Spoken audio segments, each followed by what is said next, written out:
பெந்தெகோஸ்தின் பேரொளி. பெந்தெகோஸ்தே சபையின் மாத இதழ். இம்மாத இதழை வாசித்து இயேசுவை போல் மாற வாஞ்சியுங்கள். மே மாத இதழ்.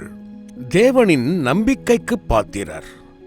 அனாதைகளின் தந்தை என்றழைக்கப்பட்ட திரு ஜார்ஜ் முல்லர் அவர்கள் தன் வாழ்நாட்காலத்தில் முழு வேதாகமத்தையும் சுமார் 200 முறைக்கும் அதிகமாகவே வாசித்து முடித்த ஒரு தேவ மனிதன் ஆவார். அவற்றுள் 100 முறை அவர் தன் முழங்கால்களில் நின்று கொண்டே வேதத்தை வாசித்து முடித்திருக்கிறார். தன் வாழ்க்கையின் இறுதியில் அவர், நான் 68 வருடங்களுக்கும் மேலாக வேதாகமம் பிரியனாயிருந்து a lover of the world of God, வருடத்திற்கு 4 முறை வேதாகமத்தை ஜெப தியானத்துடன் வாசித்து முடித்திருக்கிறேன் என்று குறிப்பிட்டார். தேவனோடும் அவருடைய வார்த்தைகளோடும் அவருக்கிருந்த இத்தகைய தனிப்பட்ட நெருங்கிய உறவே தேவன் அவரை கொண்டு செய்ய நினைத்திருந்தவைகளை அவரது கரங்களில் ஒப்புவிக்கத்தக்கதாக தேவனுடைய நம்பிக்கைக்கு பாத்திரராக அவரை உருவாக்கிற்று.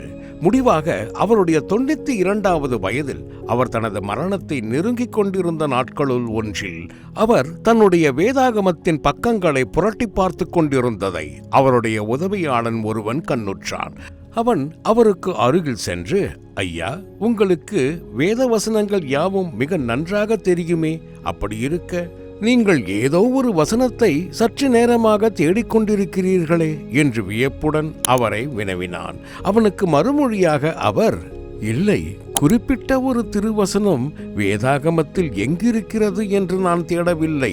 என் வாழ்க்கையில் நான் கை கொள்ளாமல் தவறவிட்டுவிட்ட ஏதேனும் ஒரு வேதவசனம் இருக்கிறதா என்றே நான் என் வேதாகமத்தின் பக்கங்களை புரட்டி பார்த்து கொண்டிருக்கிறேன் என்று சாந்தத்துடன் கூறினார். அவர் கர்த்தருடைய சேவையில் மிகுந்த அலுவலுள்ளவராயிருந்த போதிலும் கர்த்தருடைய வேதத்தை ஆராயவும் அதின்படி செய்யவும் இஸ்ரவேலிலே கட்டளைகளையும் நீதி நியாயங்களையும் உபதேசிக்கவும் தன் இருதயத்தை பக்குவப்படுத்தியிருந்த தேவதாசனாகிய எஸ்ராவைப் போலவே எஸ்ரா 7:10 தன் ஜீவியத்தை தேவனுடைய வார்த்தையின் மேல் சுட்டி எழுப்பிக் கொள்வதையே தன் வாழ்க்கையில் பிரதானமாக கொண்டிருந்தார் என்பதை இச்சம்பவம் நமக்கு சுட்டி காண்பிக்கிறதென்றோ. தன் ஜீவிய காலத்தில் ஒவ்வொரு நாளும் திருவசனமாகிய கண்ணாடியிலே தன்னுடைய சுபாவ முகத்தை பார்த்து அதற்கேற்ப தன் நடைகளை ஒழுங்குபடுத்தி ஜீவித்து வந்த இத்தேவ மனிதன் யாக்கோபு 1:23-25 தன் ஜீவியத்தின் முடிவு நேரத்திலும் கூட தேவனுடைய பூரண பிரமாணத்தை உற்று பார்த்து அதன் வெளிச்சத்தில் தன் கடந்த கால ஜீவியத்தை பரிசீலனை செய்து கொண்டிருந்தார். இந்த நியாய பிரமாண புஸ்தகத்தில் எழுதியிருக்கிறவைகளின்படியெல்லாம் நீ செய்ய கவனமாயிருக்கும்படி இரவும் பகலும் அதை தியானித்துக் கொண்டிருப்பாயாக. அப்பொழுது நீ உன் வழியை வாய்க்கப் பண்ணுவாய், அப்பொழுது புத்திமானாயும் நடந்து கொள்வாய். யோசுவா 1:7-8 என்றும் வேத பிரமாணத்தை கைக்கொள்ளுகிறவன் விவேகமுள்ள புத்திரன். விவேகி தன் நடையின் மேல் கவனமாயிருக்கிறான். நீதிமொழிகள் 28:7, 14, 15 என்றும் திருவசனம் கூறுகிறது. இவ்வாறு மெய்யான ஞானமாகிய திருவசனத்தை தன் ஜீவியத்தில் மேன்மைப்படுத்திய அத்தேவ மனிதனை திருவசனமானது மேன்மைப்படுத்திற்று. நீதிமொழிகள் 2:1-2, உபாகமம் 28:1, 26, 18, 19.